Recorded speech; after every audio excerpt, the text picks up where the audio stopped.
Let's look at ANNs in more detail. In particular, we need to think about the considerations involved in making decisions about layers. Fundamentally, a neural network is composed of three types of layers: input, hidden, and output. This is a very basic illustration of an ANN, so that you can see what we are talking about. The input layer, in yellow, simply injects the data into the network. It does not do any processing. The number of input neurons will match the number of features in your dataset. For example, in image recognition, each pixel of the image constitutes a feature, leading to thousands of input neurons.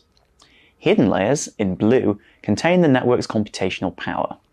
The number of hidden layers and neurons varies with task complexity. Simpler tasks might need just one or two layers. Complex tasks require many.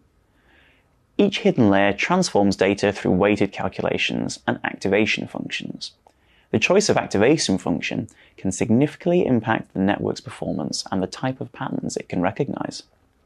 Shown in red, the output layer, which may have its own activation functions, translates internal data representations into the final output. Here, the number of neurons depends on the task.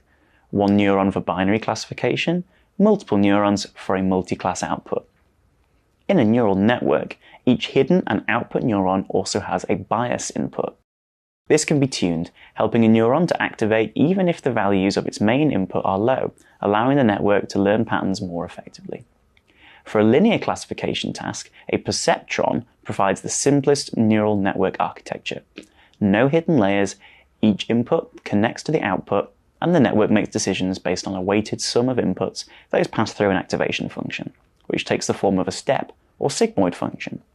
The layered neural network that we discussed at the start of this section can be regarded as a multi-level perceptron, or MLP, that includes one or more hidden layers, each of which might contain hundreds or thousands of neurons.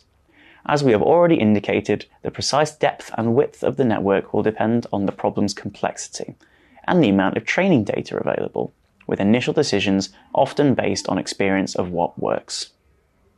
Very complex problems may be broken down into manageable sub-problems using modular networks. Each module will be a multi-level perceptron with its own layers, specializing in a specific task. In robotics, for example, one module might handle visual recognition, and another motor control, enabling parallel processing and the use of architectures most appropriate to each task. Liquid state machines, or LSMs, are ideal for processing time series data. They use a reservoir of interconnected neurons representing hidden layers to maintain a memory of previous inputs. The output layer reads the state of the reservoir to make predictions. LSMs balance memory retention with efficiency. Transformers, which power large language models, have a unique architecture for sequence processing. They use an encoder-decoder structure and many layers with self-attention mechanisms to track the relative importance, or soft weight, of different parts of the input sequence.